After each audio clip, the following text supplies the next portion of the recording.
आज हिंदी दिवस के उपलक्ष्य में हम चर्चा करने जा रहे हैं हिंदी के दिग्गज विभूतियों के साथ जिन्होंने हिंदी भाषा के प्रचार को अपना ध्येय बनाया है। दोनों ही विभूतियों ने हिंदी के क्षेत्र में अपनी अलग अलग मिसाल बनाई है। आज हमारा सौभाग्य है कि हम आज इन विभूतियों के साथ हिंदी दिवस विशेष प्रस्तुत कर रहे हैं। तो मैं परिचय करवाती हूँ हमारे डॉक्टर श्री करुणाशंकर जी उपाध्याय, जो मुंबई विश्वविद्यालय के हिंदी विभाग के विभागाध्यक्ष हैं, और डॉक्टर हरि जोशी जी, जिन्होंने इंजीनियरिंग में पढ़ाने के बावजूद हिंदी को अधिक महत्व दिया। आपकी 33 पुस्तकें प्रकाशित हैं, जिसमें 16 व्यंग्य संग्रह, 12 उपन्यास और 3 कविता संग्रह प्रकाशित हैं, और साथ ही एक किताब मैकेनिकल इंजीनियरिंग के पाठ्यक्रम में हिंदी में प्रकाशित है।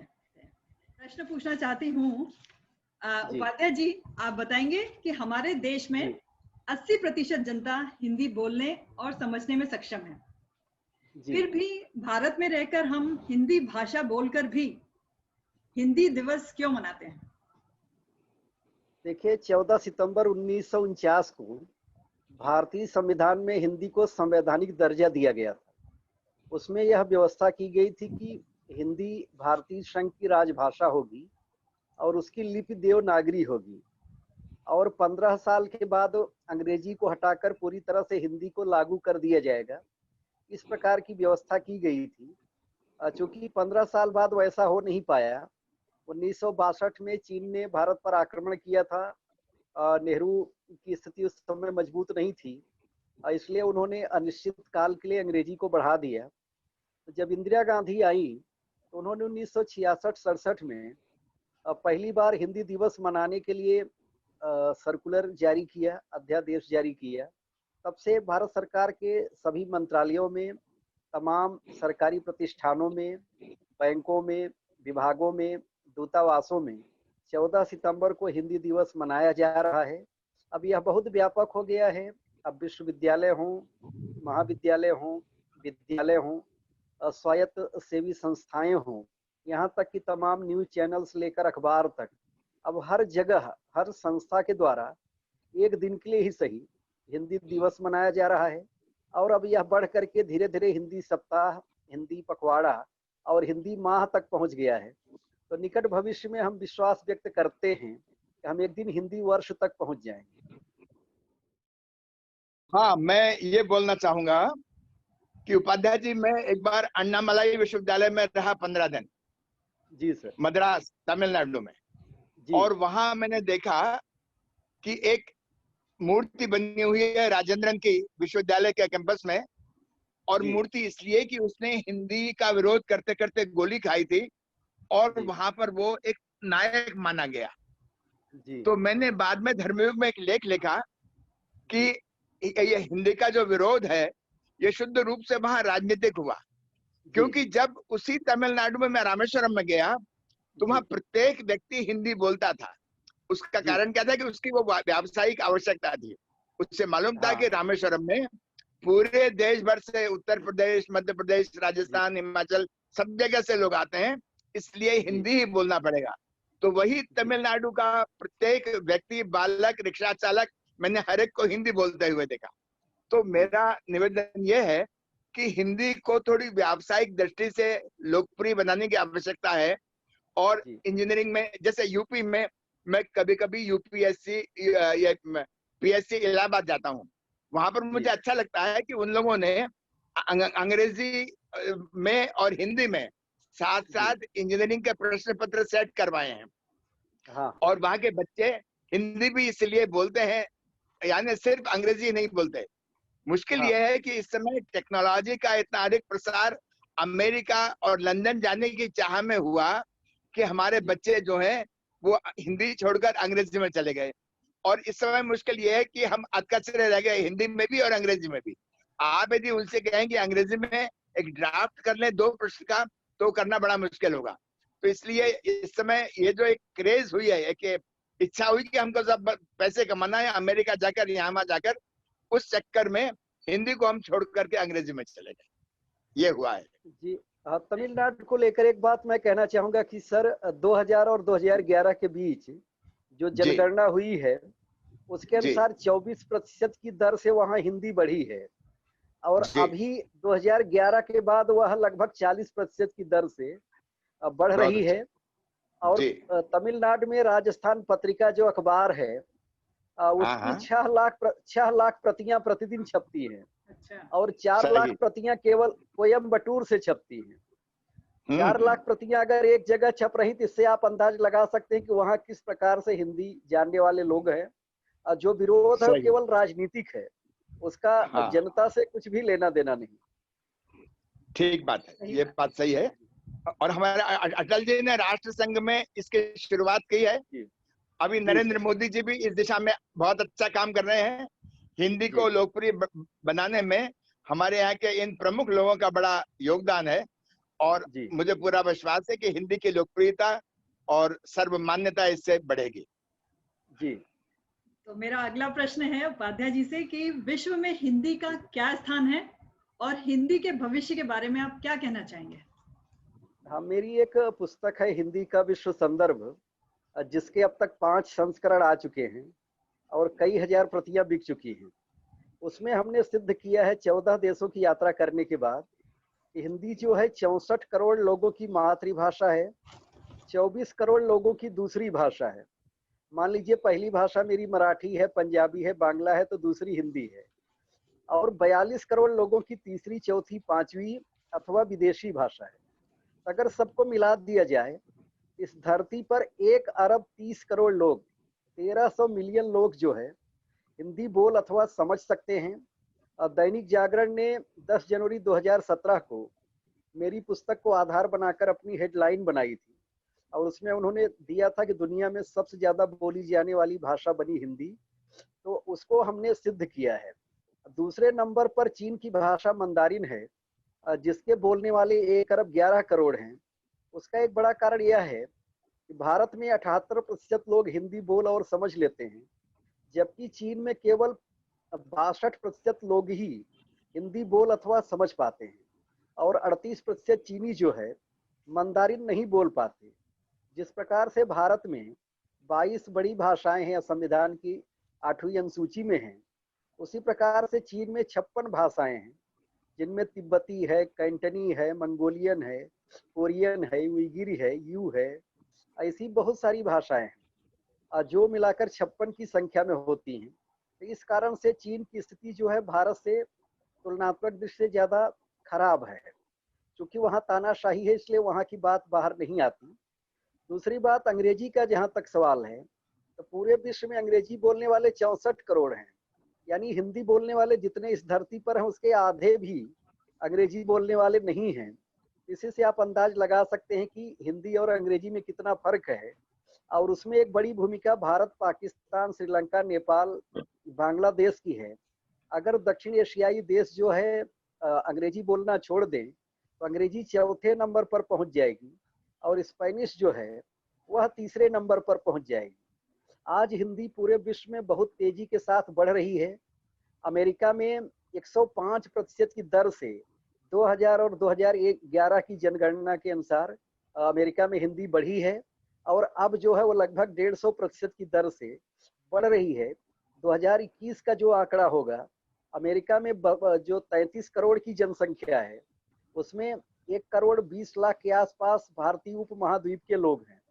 ये लोग आपस में जब मिलते हैं तो हिंदी का प्रयोग करते हैं, और इनके संपर्क में 2-2.5 करोड़ अमेरिकी भी काम करते हैं, जो हिंदी के 10-20 वाक्य बोल लेते हैं। तो अमेरिका में भी 2.5 से 3 करोड़ लोग, लगभग 10% लोग जो है हिंदी समझ अथवा बोल लेते हैं। इसका फल यह होगा कि जिस ढंग से भारतीयों की और हिंदी भाषियों की संख्या बढ़ रही है, तो अमेरिका में भी आप देखिएगा कि 2035 तक हिंदी जो है एक आधिकारिक भाषा का दर्जा पाएगी।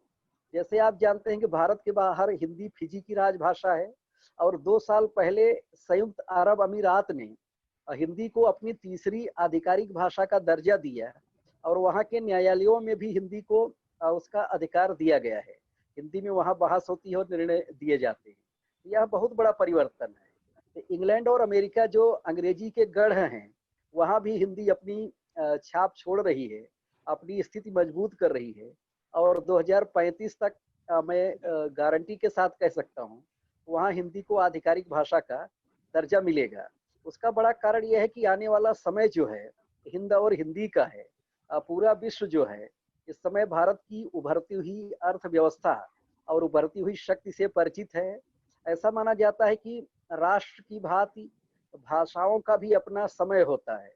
ऐसा इतिहास में दर्ज है कि 18वीं शताब्दी जो है वह ऑस्ट्रिया और हंगरी की थी, और 19वीं शताब्दी जो है जर्मनी और ब्रिटेन की थी, 20वीं शताब्दी सोवियत संघ और अमेरिका की थी, और 21वीं सदी अब पूरी दुनिया मान रही है वह चीन और भारत की है।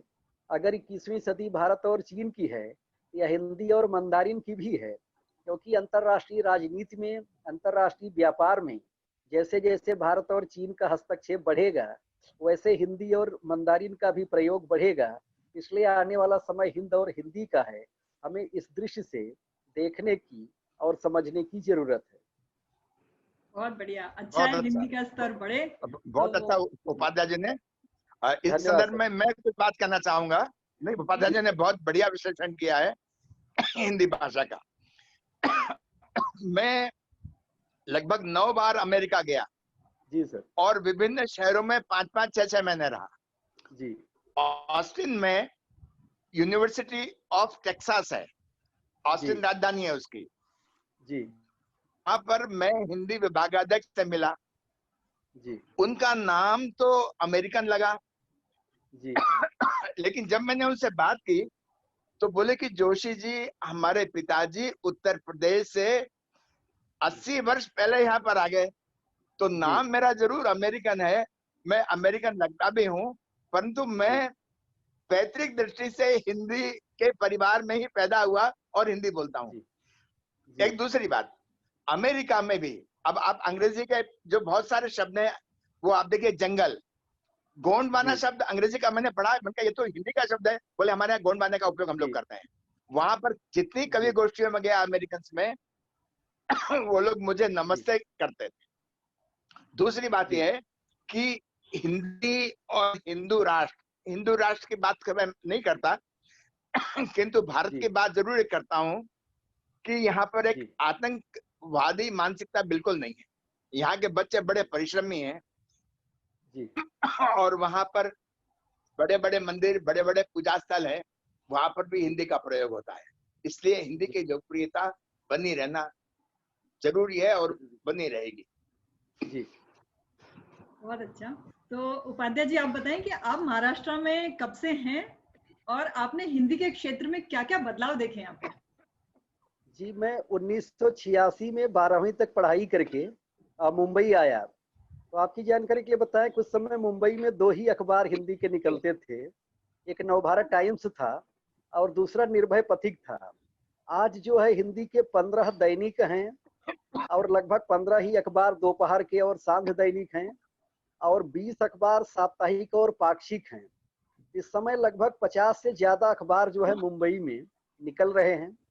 उस समय केवल दूरदर्शन नाम का एक चैनल होता था जो रविवार और शनिवार को प्रसारित होता था, और शाम को राष्ट्रीय प्रसारण में ही समाचार हिंदी में दिया जाता था।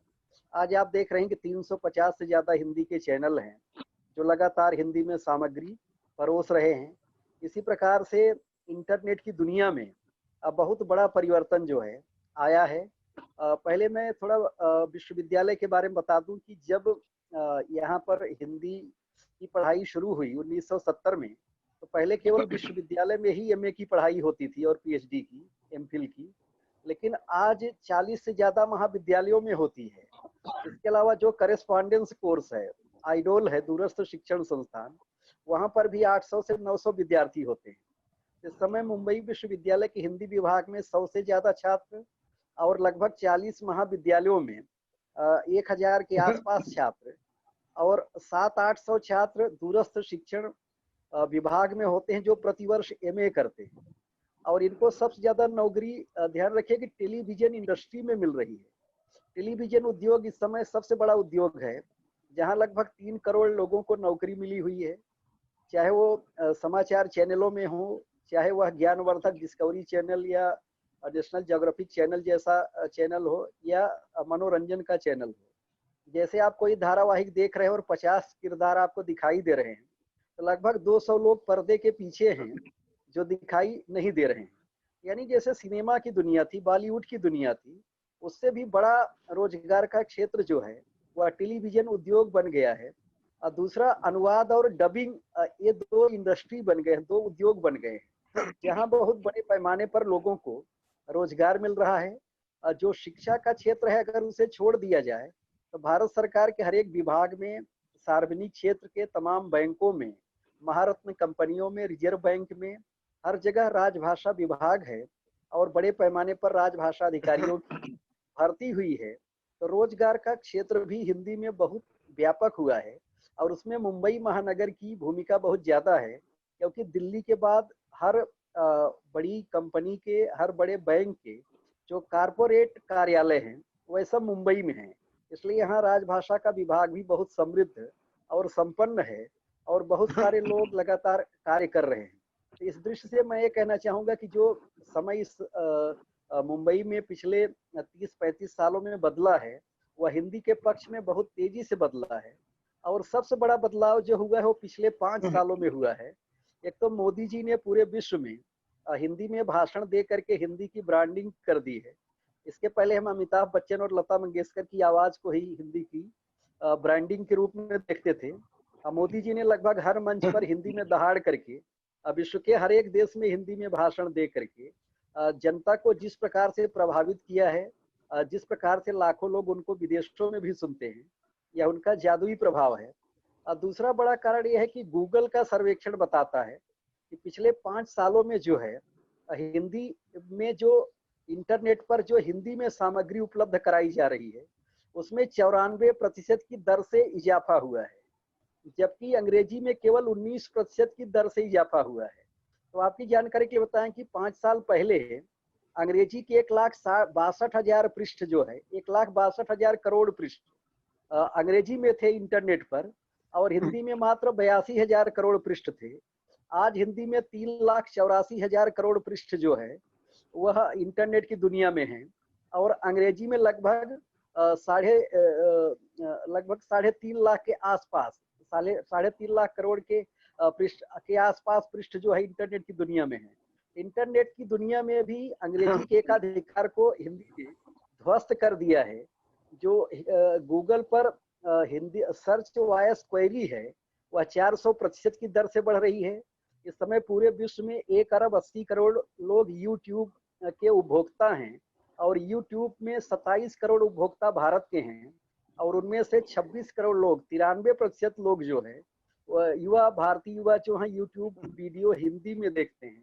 इसी से आप अंदाज लगा लीजिए कि हिंदी किस प्रकार से लगातार बढ़ रही है और अपनी उपस्थिति दर्ज करा रही है। सही बात। के विषय में आपका बड़ा प्रशंसनीय है, यानी इतनी आपने स्टडी की है, अध्ययन किया है। जी सर, मेरी किताब में सब है सर, तथ्य के साथ बात करनी जरूरी है, तभी उसका प्रभाव पड़ता है। सही बात। हाँ। उपाध्याय जी, असल में अमेरिका में जो मंदिर हैं वो इतने बड़े बड़े हैं। जी सर। और वो इसलिए शायद दिए गए कि उनको लगता है कि यहाँ की संस्कृति बड़ी उदार है। जी और आपको बताऊं, इस समय भारत में भी विभिन्न भाषाओं के लेखक अपनी किताबों को हिंदी में प्रकाशित करवाना पसंद करते हैं। अनुवाद हिंदी में हो तो वो थोड़ा, यहाँ तक कि अमेरिका में भी मैं जाता था अमेरिकन कवि गोष्ठियों में, तो वहां की वो एक कवित्री बार बार मुझसे बोलती थी, मेरी कविता का अनुवाद करके आप हिंदी में डलवाइए। मैं हिंदी में चाहती हूँ कि मेरे पाठक हिंदी में भी बढ़े।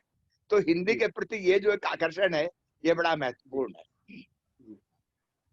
तो मेरा अगला प्रश्न यही है कि आजकल हिंदी की किताबें तो कम ही लोग पढ़ते हैं। आजकल के बच्चों को हिंदी का इतना ज्ञान तो नहीं बोलना चाहिए, लेकिन उनको इतना पढ़ने का चस्का भी नहीं है।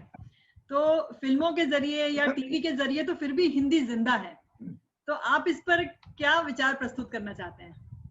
हाँ, नहीं, इस पर 2 बातें हैं। पहली बात यह है कि इस समय पूरे विश्व में 1000 ऐसी भाषाएं हैं जिनके बोलने वाले 10 लाख से कम हैं, और हिंदी में 12,80,000 लेखक और रचनाकार हैं जिनकी पुस्तकें छप चुकी हैं। और जो फेसबुक, ट्विटर और व्हाट्सएप पर लिख रहे हैं, सोशल मीडिया पर लिख रहे हैं, ऐसे लोगों की संख्या 3 करोड़ से ज्यादा है, जिनकी किताब छप चुकी 12,80,000 है। अगर किसी भाषा में 12,80,000 लेखक हैं, तो सबकी किताब बहुत अच्छी तरह से पढ़ी जाएगी, यह संभव नहीं है। इसलिए बहुत महत्वपूर्ण पुस्तकें अभी भी पढ़ी जा रही हैं। हमसे जो सबसे बड़ी गलती हुई, जी सर, जो हमसे सबसे बड़ी गलती हुई थी वो शिक्षा की माध्यम को लेकर थी। अभी तक हम अंग्रेजी माध्यम की जो शिक्षा दे रहे थे, सही है, वह हमारे देश की सबसे बड़ी त्रुटि थी।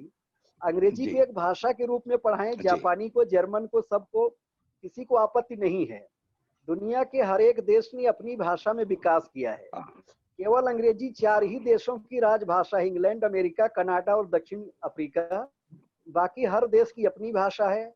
स्पेन ने स्पेनिश में, पुर्तगाल ने पुर्तगाली में, फ्रांस ने फ्रेंच में, इटली ने इतालवी में, जर्मनी ने जर्मन में, रूस ने रूसी में, जापान ने जापानी में, कोरिया ने कोरियन में, चीन ने मंदारिन में।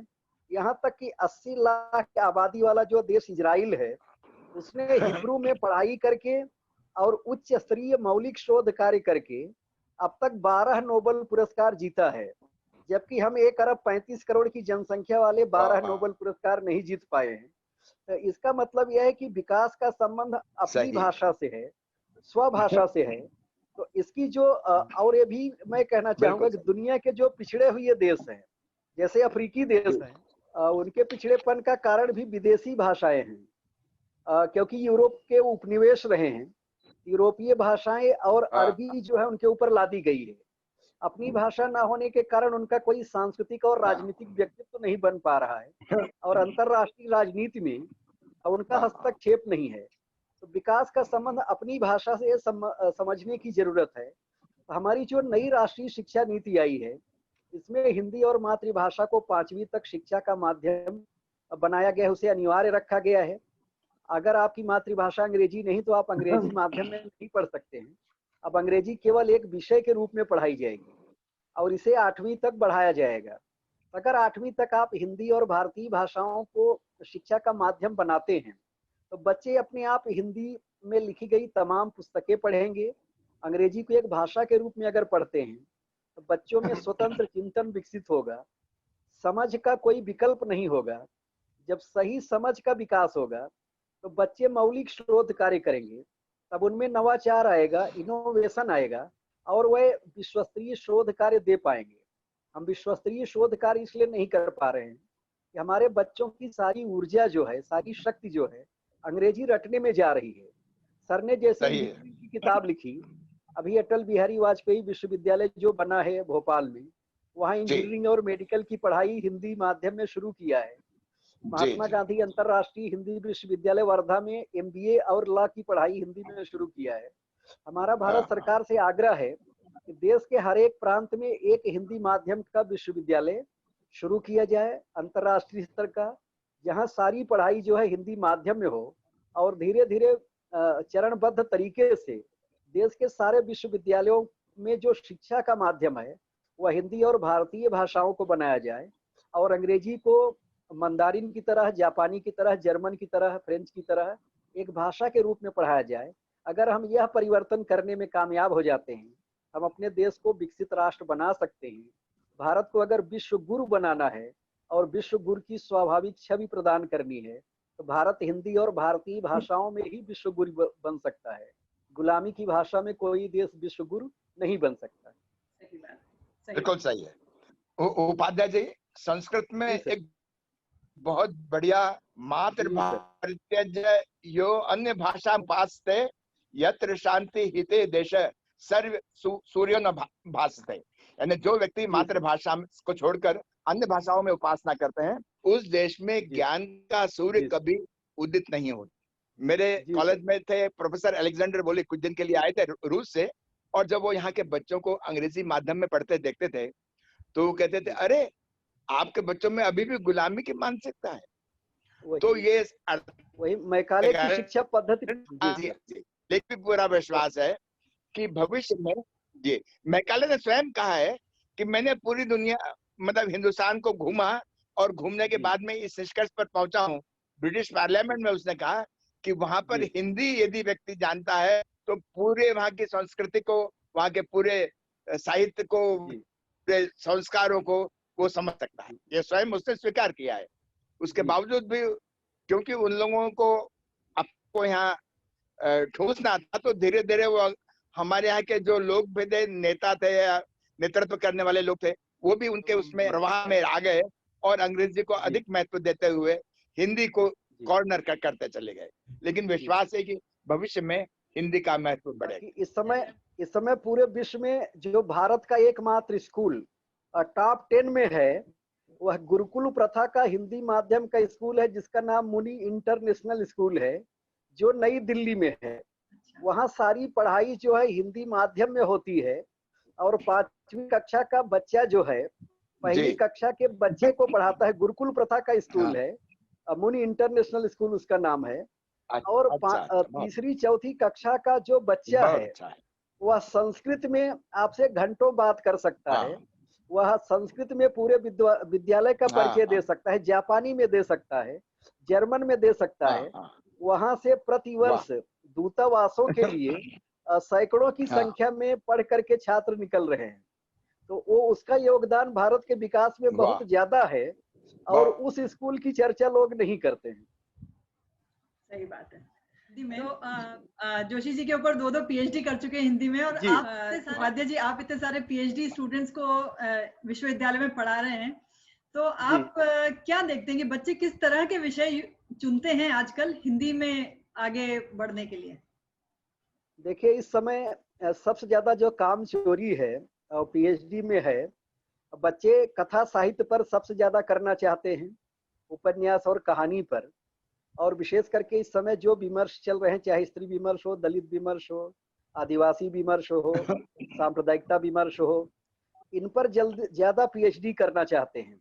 लेकिन इन पर बहुत ज्यादा पृष्ठ पेषण हो रहा है, बहुत ज्यादा कॉपी पेस्ट हो रहा है, इन पर सबसे कम मौलिक काम हो रहा है। इसलिए मैं व्यक्तिगत तौर पर मैं इस पर पीएचडी कराने के लिए प्रोत्साहित नहीं करता हूँ।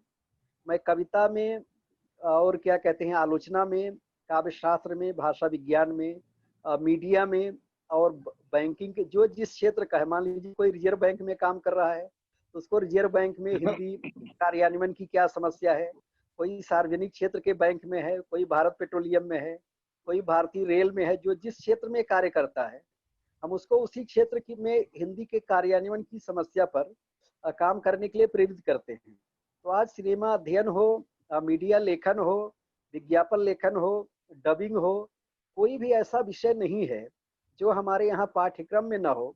हमने 40 प्रश्न पत्र जो है एमए के पाठ्यक्रम में रखे हुए हैं और उसी के आधार पर अलग अलग विषयों पर जो है पीएचडी करा रहे हैं।